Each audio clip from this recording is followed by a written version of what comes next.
The Mexicas were part of the multiple neighborhoods of Tan City, tired of living there and guided by their God with Chapotling. They left quite other groups. The accepted date of these events was, although in recent decades the date of has been spread, which gave it the temporal depth to course and events. The group mentioned in the Brill Codex are which chuckles, chumicals, quitals, after passing through Teotihuacan, and according to some tour, Chimotuk. They go to settlers in a place where there is a large tree. There they were preparing to eat. The tree breaks. Time later, the Mexicas approaching brought the other group by order of the year, dividing and go their way alone. Hi, I'm Adrian and I'm going to tell you where the Mexicas lived. The Mexicas used to take about the third of the country, being extended in the south and the center of the actual Mexican Republic. They went from the Valle de Toluca to almost all the territory in the states of Veracruz, Puebla, and in the center, Hidalgo, Mexico, Morelos, and in the south, the biggest part of the states of Guerrero and Oaxaca, just like the Bay of Chiapas to the border with Guatemala. However, they actually went out of the country in Hidalgo, Teotitlan, and Tututepec in Oaxaca, Purépechas in Michoacán, Yopitzingo in Guerrero, and Tlaxcala.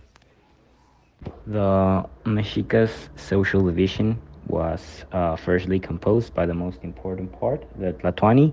He was equal to the king and he would govern all over the empire. Then there would be the nobility that was composed by priests and politicians. Of course, they were in charge of certain regions. After that, there would be the trading people. Uh, of course, they were in charge of trading textiles, skins, and all other goods.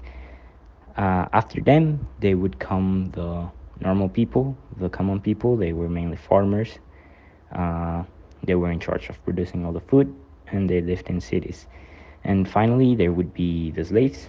Slaves were mainly imported from war victories. They were soldiers from different tribes, and they would be in charge of mining and construction. And now I'm going to talk about the Mexicas traditions. These natives have several unique traditions. These range from festivals and religious ceremonies to games and amusements. It's worth to say that the Mexicas were polytheistic, meaning that they worship many deities. Therefore, they sacrifice people in order to appease their gods or make it changes from rain and protection. Regarding their cultural festivities, the most prominent practice was the ceremony of the new fire, which took place every 52 years. The purpose of this celebration was to prevent the end of the world. To achieve this, during the evening of the last day of the year, a man was sacrificed on a nearby volcano, and then the torches were lit in the temples of their gods. These are some curious facts about the Mexicas. Varied food. The Mexican had a diverse diet that included corn, beans, chili peppers, tomatoes, avocados, cacao, and more. Cocoa was used to make a thick and bitter drink called chocolate. Eh, other other facts, eh, arts and writing, they developed a hieroglyphic writing systems and were skilled artists. They created illustrated content that told stories and depicted important events.